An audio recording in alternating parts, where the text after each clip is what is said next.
안녕하세요. 네, 안녕하세요. 네, 인사가 역시 없으시군요. 네, 안녕하세요. 네, 마스크 쓰고 인사하기 힘들어요. 네. 지금부터는 저희 반빈곤 영화제 기획 포럼 시간입니다. 영화 볼 때보다는 조금 적지만 그래도 많이 자리를 해주셨네요. 다행히. 오늘 기획 포럼의 주제는 누가 집값을 올리는가? 이번 제2회 반빈곤 영화제의 대주제이기도 하죠. 그리고 저희 개막작 작품 제목이기도 합니다. 아마 지금 특히 이 집에 대한 문제가 한국 사회에서 굉장히 좀 핫하고 굉장히 갈등적인 요소에 있기도 합니다. 하지만 어느 시대나 또 그랬던 것 같기도 하네요. 최근에 국감에서도 또 한번 논란이 됐었죠. 지금 한국에서 가장 많은 집을 소유한 사람이 1,806채를 가지고 있다. 그리고 상위 20명이 1인당 한 400채 이상씩 가지고 있다. 이런 통계가 발표되기도 했는데, 사실 약간 저는 이런 통계들이 무뎌지더라고요. 이미 2005년에도 1,083채, 그때가 아마 정점으로 계속 800채, 600채 이러다가 또 이번에 1,800채 이런 얘기가 나오는데, 한편으로는 집 없는 사람들, 집 때문에 고통받는 사람들의 입장에선 굉장히 분노스러운 수치이기도 하지만 또 한편 너무나 다른 나라의 이야기처럼 여겨지는 것 같기도 합니다. 이 집을 둘러싼 정치 혹은 집을 둘러싼 운동과 관련돼서 오늘은 좀 이야기를 해보면 어떨까 하는 거고, 그것이 어떻게 한국 사회의 이런 빈곤과 불평등의 문제에 맞닿아 있는지가 오늘의 주요 포럼의 이야기가 아닐까 싶은데요. 딱딱한 포럼이라기보다는 관련된 이야기를 함께 나누는 시간이라고 생각하시면 좋을 것 같습니다. 오늘 포럼은 먼저 최근에 올해 내 집에 갇힌 사회라고 하는 책을 쓰신 저자분의 짧은 강의를 먼저 듣고 나서 그 후에 홈리스 운동 그리고 청년 주거 운동과 관련된 활동을 하는 활동가들과 또 오늘 강사님과 함께 이 각각 활동들에 대한 이야기들, 그리고 또 앞에 이 영화 GV를 보니까 관객분들 질문들이 상당히 많더라고요. 그래서 기왕이면 좀 이 포럼에 참여하신 분들의 질의응답 받는 시간을 좀 더 넓게 갖는 게 좋지 않을까 하는 생각도 합니다. 네, 그러면 오늘 이 기획 포럼 두 번째, 누가 집값을 올리는가의 주제 발표를 듣겠는데요. 아까 말씀드렸듯이 내 집에 갇힌 사회라고 하는 책이 있습니다. 제가 책 저 뒤에 있는데, 네. 사실 선생님 박사 논문이 워낙 또 훌륭해서 그게 또 좀 더 대중적으로 풀어서 책으로 나오기도 했는데, 내 집에 갇힌 사회의 저자이시자 서울대 사회발전연구소의 김명수 선생님의 짧은 이 포럼에 대한 강의를 듣도록 하겠습니다. 우리 박수로 김명수 선생님 모시겠습니다.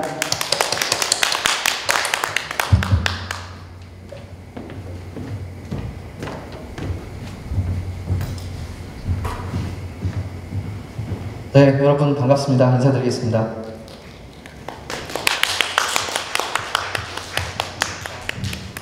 네, 일단 귀한 자리에 초청해 주셔서 감사드리고요. 영화만큼 유익하고 즐거운 시간을 드려야 되는데 그렇게 잘 할 수 있을지 모르겠습니다. 어쨌든 시작해 보도록 하겠습니다. 오늘 영화제의 주제가 누가 집값을 올리는가라는 주제인데요. 이런 이야기를 할 때, 우리 사회 이야기를 할 때 조금 강조해야 할 이야기 혹은 좀 더 보태야 될 이야기를 중심으로 발표를 해보도록 하겠습니다.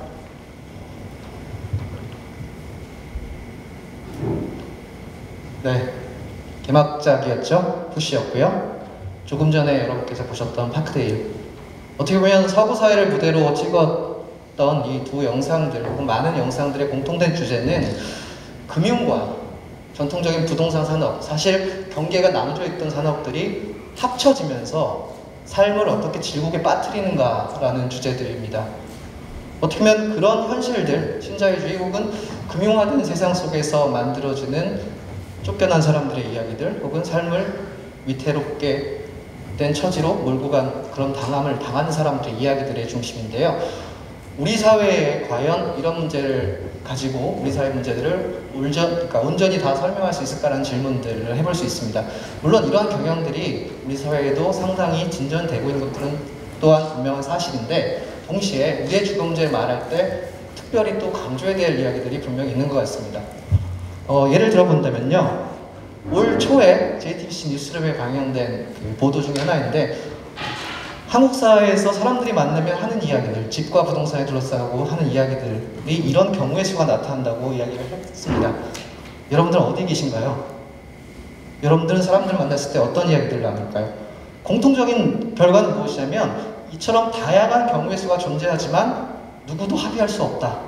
어떤 공통된 사회 공호선이라고 할 수 있는 어떤 것을 끌어낼 수 없다라는 현실을 보여주는 그런 자료였습니다.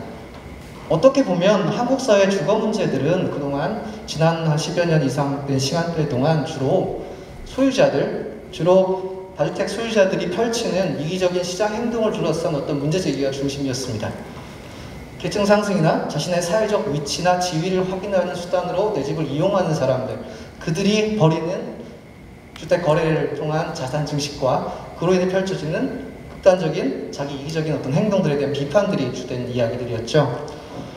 종합부동산세, 임대주택이나 무구주택이 서는 곳의 소유자들의 어떤 반대, 아파트 정치, 부동산 계급사회, 부동산 공화국 등등으로 표현되는 부동산 소유의 문제가 단순히 그런 삶의 문제에 그치지 않고 정치적인 쟁점으로 부각되는 현실들까지 있었고요.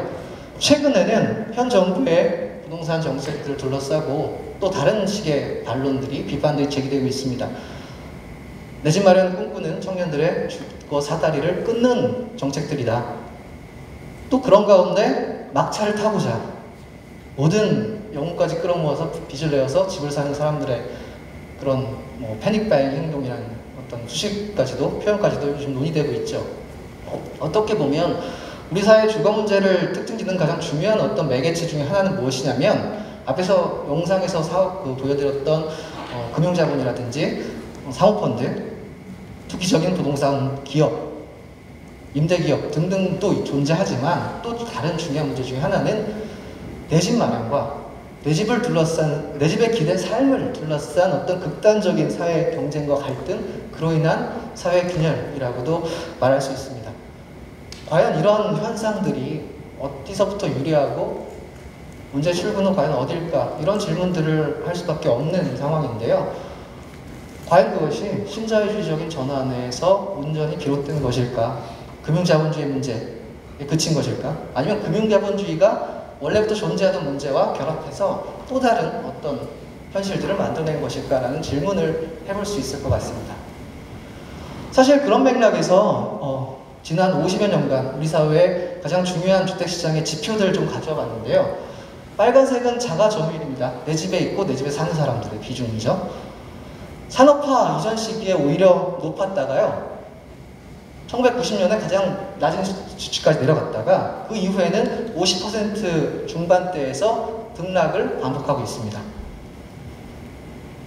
그렇지만 자가 점유를 늘릴 수 있을 만한, 많은 사람들이 내 집을 갖게 할 수 있을 만한 계기들이 없던 것은 아니었어요. 주택 공급, 우리는 보통 주택 문제에 대한 해법을 얘기하면서 많은 언론들에서 정치인들이 집을 많이 지으면 된다 이런 얘기들을 하는데요. 주택 공급은 80년대 말, 이때 이후부터 지난 3, 40년 동안 계속해서 연평균 50만 호 이상 내외를 계속해서 공급해 왔습니다.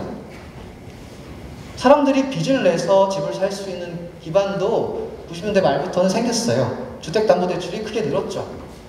그런데도 불구하고 집을 많이 지었고 빚을 많이 내어준데도 불구하고 사람들은 집을 그다지 사지 못했습니다.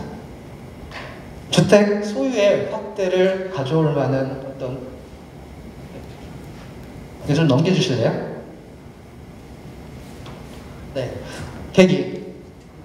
그것이 소유의 확대를 만들어내지 못했다는 것이죠. 그런 가운데 주거를 둘러싼 갈등이 우리 사회에서는 계속해서 존재해 왔습니다. 주거 위기라는 게 단순히 삶의 장소를 둘러싼 어떤 문제에 그치는 게 아니라, 그것을 확보하느냐, 어떻게 안정된 주거를 누리냐, 이게 문제에 그치는 것이 아니라 우리 사회에서 가장 첨예한 분배 갈등의 의제이고, 때로는 정권의 정치적 정당성마저 뒤흔드는 그런 위제로 부각되었고요. 제가 여기서 음영으로 표기했던 시간대들, 그때는 그것이 정말 큰 위제로 확대됐던 시간대들이었습니다. 어떻게 보면 그렇게 주거 문제가 사회를 들끓게 했는데도 불구하고, 그런데도 불구하고 한국 사회의 이 주택 문제를 만들어내는 구조는 아주 오랜 시간 동안 그대로 상처 없이 존재해 왔다는 사실이죠. 이상한 일이죠. 아주 역설적이고 이상하고 해명이 필요한 일이라고 생각합니다. 왜 우리 사회의 주거 문제는 이토록 커다란 온 사회를 뒤흔드는 쟁점으로 부각되는가라는 질문을 할 수 있을 것 같고요. 그런데도 불구하고 왜 공급구조는, 왜 제도는, 왜 시장은 그 모양 그 꼴로 계속해서 유지되는가라는 질문도 해볼 수 있습니다. 이런 조건 속에서 사람들은 어떤 삶의 방식을 터득해 하고 또 그들이 자신의 삶을 위해서 행하는 행동들이 어떻게 사회의 가치를 훼손하는가라는 질문을 또 해볼 수도 있겠죠. 저는 이런 문제가 한국 사회의 독특한 주택 서비스 공급 방식에서 왔다고 생각합니다. 우리 사회에서 만들어진 주택 서비스 공급 방식을 저는 조금 어려운 학술적 표현이긴 합니다만 자원동원형 주택 공급 연쇄라고 표현한 바가 있습니다. 사실 실상은 간단해요. 기본적인 메커니즘은 간단한데 어떤 거냐면 산업화 당시에 한국 정부는 경제 성장에 올인을 했죠. 그렇기 때문에 사람들의 기본적인 삶에 투여할 수 있는 자원이 없었습니다. 자원을 배정할 의도도 없었고요. 그러니까 민간에 있는 사람들의 자금을 끌어모아서 기업이나 내 집을 꿈꾸는 사람들의 자금을 끌어모아서 그 돈으로 주택을 짓는 방법이 생겨나는 거죠. 주택 건설 비용을 소비자들이 직접 부담하는 방식, 선분양제라든지 청약제도라든지 그렇게 탄생합니다. 근데 문제는 뭐냐면 사람들로 하여금 돈을 내라고 하면 그냥 돈을 내진 않죠. 보상을 바랍니다, 당연히. 그 보상으로 제공되는 것이 뭐냐면 집값 상승으로 얻어지는 개발 이득이 되는 것이에요. 그런 식으로 어떻게 보면 정부로서는 부담 없이, 재정 부담 없이 집을 건설할 수 있는 방법이고 여기에 참여한 건설사라든지 소유자들은 비용 부담을 하긴 하지만 그 대가를 받을 수 있는 이런 독특한 공급구조. 하지만 여기에는 문제가 도사리고 있습니다. 왜냐하면 일단 소외된 사람들이 생겨나는 거예요. 거대 주택사업자들이 장악한 시장 구조 안에서 열등한 위치에 있는 작은 기업들이 존재하고요. 작은 건설사 혹은 이제 등록 업체들 등등이 존재하고요. 또한 주택 분양에 성공하지 못하는 사람들이 존재하죠. 오랜 기간 집이 적게 공급될 때 더군다나 어떤 문제가 더 있었냐면 분양제도가 엄청나게 불공정했습니다. 이 불공정한 분양제도 아래 집이 있어, 돈이 있어, 설사 돈이 있어도 집을 사지 못하는 사람들이 생겨나는 거죠. 그리고 집을 사게 된 사람들은 개발이익 상승 그리고 주택가격 상승으로 인해서 막대한 부를 얻게 되는 거죠. 이런 문제가 이 안에 도사리고 있습니다. 당연히 시장 안에서는 내 집 마련을 둘러싼 엄청난 시장 경쟁이 펼쳐질 수밖에 없어요. 성공한 사람들은 주택을 담보로 해서 삶을 영위할 수 있는 자원을 얻었고 그들은 이른바 삶의 안정을 얻은 계층이라고 불릴 수 있는 중산층의 지위를 획득했죠. 이런 식의 불공정 구조였다는 거예요. 그러니까 당연히 이 구조 안에서는 내가 부담한 비용과 내가 지난 10년 동안 엄청나게 많이 때때마다 납부해왔던 주택 청약통장에 냈던 그 기금과 그래도 불구하고 나는 이제 집을 얻지 못하게 되는 거죠. 더군다나 불임 시술자들 혹은 장기 무사고 운전자들, 해외 파견 근로자들 혹은 국영 부분에 종사하는 엘리트들을 우대하는 분양제도에 대한 문제제기까지 존재했다는 사실이에요. 엄청난 사회적 갈등이 개발이익의 배분, 주택 분양을 둘러싸고 불거질 수밖에 없는 구조. 또한 이런 구조 안에서 자연스럽게 주거 문제가 표출될 수밖에 없는 거죠. 왜 그러냐면 사람들에게 그들이 낸 비용에 대해서 보상하는 방법이 개발이득이거든요. 개발이득은 주택가격이 상승해야지만 발생하죠. 계속해서 집값이 올라야 돼요. 집값이 계속해서 오른다는 얘기는 사람들에게 주거비 부담이 커진다는 얘기죠.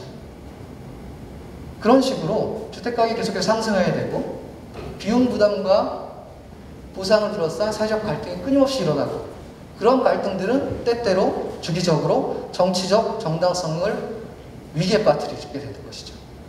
그게 우리 사회의 주거 문제가 폭발해 왔던 어떤 경로라고 말씀드릴 수 있습니다. 가장 큰 문제는 80년대 말에 서울에 혹은 수도권에 엄청난 어떤 주거를 둘러싼 소용돌이, 갈등의 소용돌이를 만들어낸 그러한 사건들이었다고 보여지죠. 산업화 이후에 도시의 과밀화가 커지면서 80년대 말 서울의 도시 상황은, 주거 상황은 극도로 열악해집니다. 그 열악해진, 또한 분배를 둘러싼 사회적 갈등이 커진 이 시점에 새로운 문제에 대한 해결책이 고안되고요. 그 해결책을 둘러싼 또 다른 갈등이 또 조성되는 거예요. 정부와 당시 주택 사업자들이 택한 방법은 많이 짓자예요. 많이 짓고 많이 개발하자. 그러면서 당대 주택시장에 존재했던 어떤 사업주들의 위기와 정부로서는 이제 저소득층 가게가 제기하는 주거불만, 이런 것들을 좀 통제할 수 있다고 생각했던 것이죠. 그러면서 여러분들 많이 기억하시겠습니다만 서울과 수도권 일대는 그야말로 동네마다 극단적인 철거와 철거에 항거하는 사람들의 싸움이 뒤따르는 그런, 뭐라고 표현될까요? 거의 내란을 반복해 하는, 내전을 반복해 하는 그런 소용돌이 현장으로 변합니다. 그리고 그런 소용돌이로 표현된 주거 위기, 첫 번째 주거 문제라고도 표현할 수 있을 만한 그런 주거 위기에 둘러싼 일련의 정치적 과정이 펼쳐지고요. 그 과정의 끝에 이렇게 하면 주거 문제를 풀 수 있겠구나 하는 식의 해법들이 어떤 사람들에게는 주어지게 되는 거죠. 사회 전체적으로 우리 사회에서 주거 문제라는 어떤 사회적 이슈를 푸는 방법은 이것이야라는 어떤 경로가 형성되는 거죠. 많은 사람들이 일방적인 자생적 주거지와 슬럼 지역을 철거하는 그런 방침들에 저항했죠. 목동투쟁을 시작으로 상계동, 사당동, 동서무 도남동, 혹은 신림동, 양평동, 할 것 없이 정말 수백 곳에서의 철거투쟁이 진행되었고, 그 과정 끝에 그들은 어느 정도는 요구한 위제를 인정받고요. 또 많은 부분은 본인들이 원한 것을 얻지 못하는 그런 결과를 받아들입니다. 흥미로운 사실은 이 과정에서 목동투쟁에서는 일방적인 정권의 개발 방침에 맞서 가옥주들과 세입자들이 함께 저항했습니다만, 합동 재개발이란 그런 개발 방식이 제도화되면서 이제 그들이 적으로 갈라서죠. 그러면서 세입자들을 중심으로 저항이 일어나고요. 그들은 자신들의 주거 문제를 풀기 위한 이제로 다음과 같은 여러 가지 이제들을 제기했습니다. 주된 그들의 목소리는 뭐였겠어요? 폭력적인 퇴거와 강제 철거를 중단하라는 거였고요. 공권력에 대한 비판, 그리고 그들의 생존권을 보장하는 요구가 가장 주된 요구였습니다. 투쟁이 지속되면서 그들의 결집도, 다른 사회단체와의 연대도 강화되었죠. 그리고 89년 이후에는 하나의 중요한 해결책이 정부에게 수용됩니다. 임대주거 주택 건설하고요, 임시주거지 마련, 이런 것들이었습니다. 이런 걸 통해서 특정한 해결의 방향들이 만들어져 왔는데, 어떻게 보면 이것은 그들의 주거권 요구가 일정한 어떤 성과를 거둔 것인데, 다른 측면에서 보자면 좀 상반된 처리의 방식들이 우리 사회에서 구조화된 것이라고도 볼 수 있습니다. 80년대 주된 개발 사업에 대한 보상 대책, 이주 대책의 흐름들을 살펴보면 명확히 갈리는 흐름들이 나타나요. 개발로 인해서 재산권을 잃게 된 지주와 가옥주들, 그들에게는 그들이 침탈당한, 그들이 빼앗긴 재산권에 대한 불주적인 보상이 이어졌고요. 반대로 세입자들에게는 기본적으로는 그들을 쫓아내는 게, 폭력을 동원해서 그들을 쫓아내는 게 기본적인 대응이었지만, 투쟁을 계속한 일부 세입자들에게는, 물론 그 중에서도 이제 보다 열악한 처지에 있는 분들에게 차별적인 보상이 영구임대단지 일주권이라든지 주거대책이라는 형태로 제도화되는 과정이 펼쳐집니다. 이 과정은 어떻게 보자면 엄청나게 부풀어졌던 80년대 말의 주거 위기에 대한 해결책이 사회적 주거권의 인정이나 그들이 스스로 마련해왔던 자생적 주거지에 대한 인정, 이런 식으로 풀리는 게 아니라 이런 방법들이 해체되는 가운데, 이런 방법들이 부정되는 가운데 그들의 공동체 밖으로 내쫓는 과정이었고요. 투쟁을 계속한 사람들에게 부분적인 보상이 주어지는 형태였던 거죠. 이렇게 개발지 주민투쟁이 파국으로 끝나는 가운데 결국 당대 한국 사회에서 주거 문제에서 탈출한 해법은 한 가지만 남게 돼요. 뭘까요? 내 집이죠. 내 집 마련을 위한 투쟁이, 실천이 거의 모든 그러니까 중간계급과 노동계급 상층위에서 우리 사회에서 강하게 펼쳐집니다. 80년대 말에서 90년대 초반에 이르는 흐름을 거치면서요. 크게 한 세 가지로 요약해 볼 수 있습니다. 첫 번째는 내가 내 집을 사기 위해서는 일단 집값이 싸야 되겠죠. 당시 엄청나게 부풀어 올랐던 집값을 낮추기 위한 개혁이 진행됩니다. 세제개혁. 종합토지세나 토지공개념과 같은. 또 한편으로는 아까 제가 말씀드린 것처럼 정말 납득할 수 없는 이유로 나에게 주택을 분양해주지 않는 그런 분배 제도에 대해서 개혁이 일어나죠. 청약제도라든지 공유칙을 합리화하는 과정이 펼쳐지고요.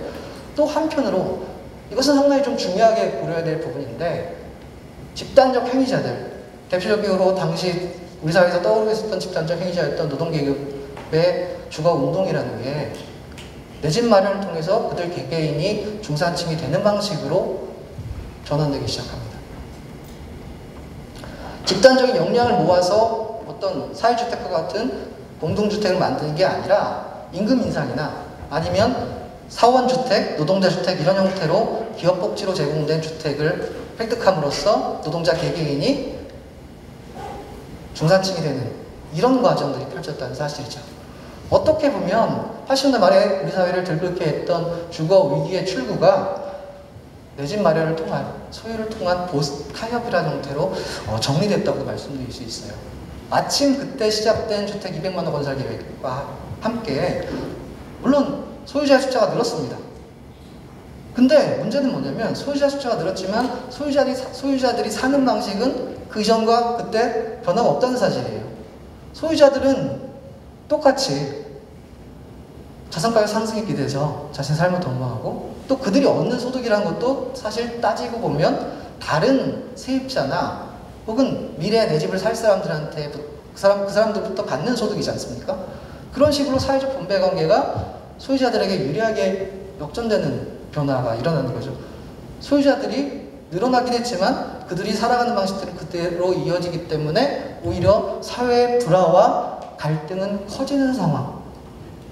그런 과정 끝에 우리 사회에서는 내 집이, 자가 소유가 가장 유력한, 이 사회에서 거의 그것만이 인정되는 점유 형태로 승인되는 과정이 펼쳐졌고요. 주택은 살 곳이 아니라, 주거권의 어떤 대상이 아니라 사적 생존 수단, 타인을 짓밟고 내가 살아갈 수 있는 수단이 되어버리는 거죠. 금융이 들어오는 건 바로 이런 조건에서 들어온다고 생각합니다. 앞에서 우리가 영화에서 봤던 방식으로 금융이 들어오는 게 아니라 한국 사회에서 금융은 이런 자가 소유자들의 이해와 결합하는 방식으로 들어왔어요. 표가 좀 복잡합니다만, 우리 사회에서 주택담보대출이 커진 시점은 90년대 말 이후입니다. 그 전까지 개개인들이 은행에서 빚을 내서 집을 사는 방법은 거의 불가능했다고 볼 수 있습니다. 2000년대까지 GDP의 8.1%에 불과했던 주택담보대출의 크기는 이후 가파르게 성장해서 2008년에는 GDP의 38%까지 올라갑니다. 거의 이제 OECD 근접한 수준까지 올라갔다는 사실이에요. 더 흥미로운 사실은 주택담보대출의 구조인데요. 제가 이것은 2007년을 기점으로 각 OECD 국가들의 주택담보대출 구조를 비교해 본 건데, 우리 사회의 가장 중요한 특징은 무엇이냐면 일단 짧습니다. 3년 내지 5년, 그것도 원금만 3년 동안 이자만 내다가 만기가 도래면 한 번에 원금을 갚아야 되는 이런 구조였고, 대부분 다 변동금리 상품이에요. 반면 많은 서구국가들 보시죠. 사업기간 10년에서 20년, 30년 허용합니다. 담보인정률 거의 많은 경우는 100%까지 올라가요. 안정된 내 집 마련을 돕는 수단이 서구에서는 주택담보대출이었는데 한국 사회에서는 변동금리 일시상환 위주의 투기적 구조로서, 투기적 상품으로서 주택담보대출이 가공되었고요. 어떻게 보면 이런 구조는 상당히 위험한 구조이죠. 돈을 빌려준 사람 입장에서는 돈 떼일 확률이 높은 거고요. 돈을 빌린 사람들, 집을 사기 위해서 목돈을 빌린 사람들의 입장에서는 당장 3년 내지 5년 후에 그 집의 빚을, 그 부채를 다 갚는 게 쉽지 않은 일이에요. 상당히 위험한 구조인데도 불구하고 소유자들과 금융기관 간의 어떤 이해가 맞아떨어지면서 떨어지면서 이런 상품들 우리 사회에서 대폭 확장됩니다. 그게 어떻게 가능하냐? 주택담보대출은 주로 그 주택시장에서 활동하는 중상위 소득계층에 주로 집중됩니다. 그들은 어떻게 이런 위험들을 해소해 가냐면, 금융기관은 대출 소유자에게 물론 아주 짧은 기간 동안 제공되는 고위험 상품이지만 부채를 내주면서 자신이 안고 있는 금융위험을 떠맡겨요. 반대로 대출 소유자들은 그 위험을 받아 안지만 내가 몇 년 지나면 내 집값이 오르기 때문에 그 오른 집값을 가지고, 오른 집으로 생기부터 얻은 자산을 가지고 빚을 갚을 수 있다고 생각하는 것이죠. 그런 식으로 금융부채를 다시 금융비용을 돌려주는 이런 구조가 생겨나는데, 여기서 흥미로운 사실은 소유자들 역시 자신의 떠안은 그 금융위험을 다른 사람들에게 전가한다는 사실이죠. 세입자들이나 미래의 소비자들에게요. 이런 식으로 끊임없는 비용과 위험이 전가되는 이런 구조 끝에 주택시장에서 소유자들은 자신의 부와 자산을 더 늘릴 수 있고 사회적 안정을 더 획득할 수 있는, 확보할 수 있는 이런 계기가 금융이 결합되면서 본격적으로 생겨난다는 사실입니다. 그런 맥락에서 이제는 빚을 내어서 집을 살 수 있는 길이 생긴 것이죠. 하지만 이 빚은 집을 통해서 내가 안정적으로 미래를 그릴 수 있을 것뿐만 아니라 주택시장의 위기가, 침체가 일어났을 때, 혹은 금융위기가 터졌을 때, 아니면 내가 실직하거나 나에게 어떤 불안정한 어떤 격변이 생겨서 내가 예상했던 인생 경로를 그릴 수 없을 때 나의 삶을 송두리째 파탄으로 끌고 갈 수 있는 이런 경로를 만들어낼 수 있는 상황이 되어버리는 거예요. 그런데 오히려 이런 조건에서 내 집의 전략적 가치는 더 중요해집니다. 왜 그럴까요? 한편으로 부동산이나 주택을 통해서 부를 꿈꾸는 사람들은 이것이 자산 증식의 수단이 되죠. 하지만 더 중요한 건 무엇이냐면, 불안정한 처지에 빠진 사람들, 안정적 소득 기반이 잃게 되거나 아니면 가정에 혹은 큰일이 생겨서 급전이 필요한 사람들, 소득이 줄어가지고요, 과거처럼 소비생활이나 가정생활을 할 수 없는 사람들, 이 사람들은 빚을 내야 되잖아요. 빚을 내는 수단이 돼버리는 거죠, 집이라는 게. 그러니까 오히려 주택이 가지고 있는 전략적 가치는 더 중요해지고 사람들은 더더욱 내 집에 의존해질 수밖에 없습니다. 하지만 이 사람들이 더더욱 내 집에 의존할수록 그들은 누군가의 희생과 부담을 통해서 자신의 삶을 살아가게 된다는 사실입니다. 어떻게 보면 이러한 조건 안에서 우리 사회에서 집 한 채 가진 사람들, 혹은 집 여러 채 가진 사람들, 혹은 집을 많이 가진 사람들의 사회에 대한 시선과 생각, 혹은 주거 문제의 인식도 크게 바뀌었다는 거죠. 과거에 사회 불평등의 완화와 보다 안정된 삶을 위해서 일방적인 도시개발과 주거지 해체보다는 안정적인 삶의 기반을 유지하는 방식을 꿈꿨던 사람들이 오히려 더 나서서 도시개발과 재건축, 재개발 혹은 다른 식의 사회적 개발 과정들을 주도하는 상황이 펼쳐졌습니다. 재건축, 시험하기로 그냥 제가 짧게 넘어갈게요. 2000년대 우리 서울을 공사판을 만들던 재건축도 그랬고요. 그 이후에 뉴타운 개발 역시 그려있습니다. 재건축이 오래된 낡은 아파트, 저층 낡은 아파트를 고층 아파트로 바꾸는 과정에서 생기는 불을 쫓는 과정이라면, 뉴타운 재개발 같은 경우는요, 낮은 주택을 높게 짓는 것뿐만이 아니라 단독주택이나 다세대 주택을 허물고 거기다가 고층 아파트나 수상복합단지, 상가단지를 짓는 과정이었고요. 마을 경관을 완전히 바꾸는 과정이었고요. 이런 과정을 통해서 주택이 가지고 있는 자본으로서의 가치를 훨씬 더 키우는 이런 과정들. 더더구나 그 소유자들 자신이 그런 과정을 선도하는 사람으로 변모해 갔습니다. 또한 이들은 주거 문제 해결과 집값 완화를 기도하는 정책에 대해서는 강하게 반발했죠. 대표적인 사례가 종합부동산세였죠. 종합부동산세가 처음 등장했을 당시 종합부동산세는 한국 사회에 살아가는 1% 부자, 강부자라고 당시 불렸던 강남에 사는 부동산 부자를 표적화한 과세였다라고 인식되었고 많은 사람들의 지지를 받았습니다. 여론의 뒷받침이 있었죠. 하지만 점차 가격 상승이 지속되면서 이것이 강부자가 아니라 집 한 채 가지고 있는 나의 재산권을 위협하는 어떤 책동이라고 인식되기 시작했어요. 그래서 신시가지 입주자 대표회의를 비롯해서 입주자 단체들의 연합된 어떤 결집 아래 이것을 되돌리기 위한 사회적 캠페인이 벌어졌죠. 헌법적 저항도 있었고요. 거리 캠페인, 그리고 입주자들을 중심으로 한 납세 거부, 혹은 정치인들, 당시 한나라당 정치인들에 대한 어떤 정치적인 투표행위라든지 지지 행사 행위들 다 결합되면서 종부세 같은 경우는 이명박 정부 등장 이후에 크게 축소됐습니다. 어떻게 보면 제가 말씀드렸던 이러한 구조적 조건 아래서 내 집이라는 것은 우리 사회에서 점점 더 시간이 지날수록 내 집으로서한 사적 경쟁의 승리함이 곧 나의 사회적 안전과 내가 우리 사회에서 명망 있는, 신망받는 그런 존재로 인지됨을 말하는 어떤 증표같이 인식되기 시작했다는 것이죠. 저는 이런 사람들의 삶의 방식들을 생존주의 주거 전략이라고 불렀어요. 책에서는요. 조금 풀어서 말씀드리자면 내 집에 깃든 힘, 자본이득 형성과 타인 소득을 내 것으로 하는 것을 통해서 자신의 삶을, 우리 가구의 안전과 자구의 생계를 배타적으로 추구하는 가구 정형 및 실천의 방식이라고 표현했던 것이죠.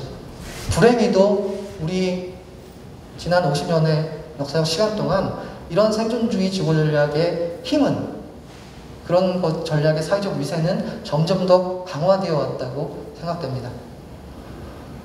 제가 이런 맥락에서 지난 50여 년 동안 우리 사회가 겪었던, 우리 사회에서 내 집이 위치했던 어떤 위치를 좀 조망하려고 좀 표현했던 것인데요. 세로축은 주택이 상품으로 존재하느냐, 아니면 보편적인 주거의 대상으로 존재하느냐를 기준으로 상품화와 탈상품화를 나눈 거고요.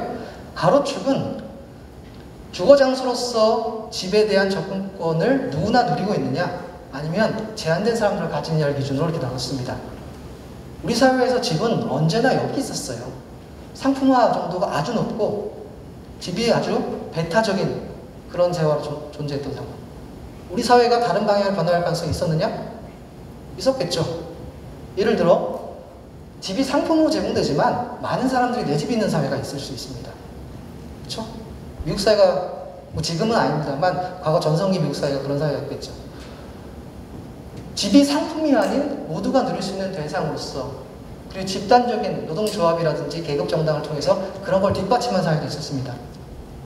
아니면 사람들이 오랫동안 일궈왔던 자생적 주거지나 슬럼 지역들을 사회적으로 인정하는 가운데 거기서 부분적인 문제들을 해결해가는 과정들도 있었다는 거죠.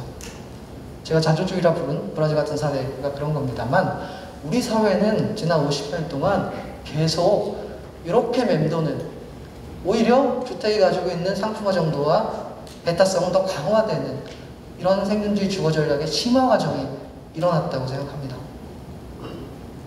이것은 비단 사람들이 어떻게 주택을 통해 살고 있느냐, 주거 생활을 어떻게 꾸리냐 문제가 그치는 게 아니라 사람들이 세상을 바라보는 눈도 바꾸는 것 같아요. 생존주의 주거 전략이라는 것이 착근하면서 사람들은 변모해 가는데, 어떻게 변하냐면 일단 내 집 가격을 떨어뜨릴 수 있는 정책에 대해서 그들은 반대하게 되겠죠. 내가 내 집을 가질 확률을 낮추는 정책에 대해서도 반대하게 됩니다. 경기 부양, 규제 완화, 대규모의 공급 등등을 꿈꾸는, 그것을 찬동하는 적극적인 화폐 보수주의자가 돼간다고도 얘기할 수 있고요. 자연스럽게 금융청을 활동합니다.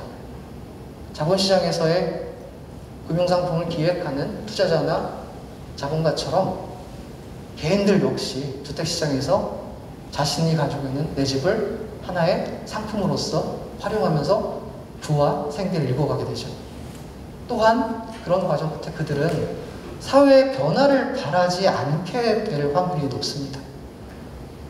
사회 공공선을 늘리려면, 도시권과 주거권을 확장하려면 당연히 분배를 바꾸는 개혁이 필요하죠. 하지만 이들은 자신의 삶이 이렇게 내 집과 내 집으로 형성한 부에 묶여있는 가운데 그런 개혁을 반대할 가능성이 높아집니다.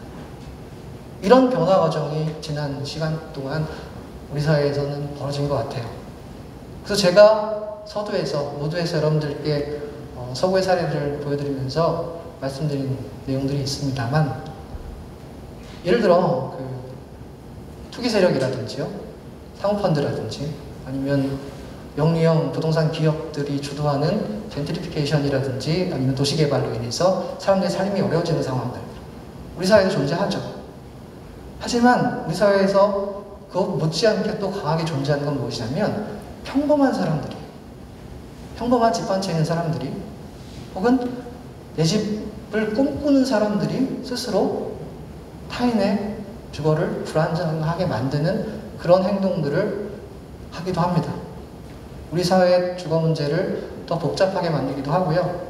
문제를 풀 때 우리가 고려해야 될 지점들을 더 늘리는 그런 조건들이라고 생각해요. 마지막으로 영화제 주제로 다시 돌아올 때, 우리 사회의 집값은 과연 누가 올리는가, 여러 가지를 함께 고려드릴 것 같습니다. 서구 금융세계화의 경험들 뿐만 아니라 우리 사회의 역사 변동이 만들어낸 여러 가지 조건들도 마찬가지일 것 같고요.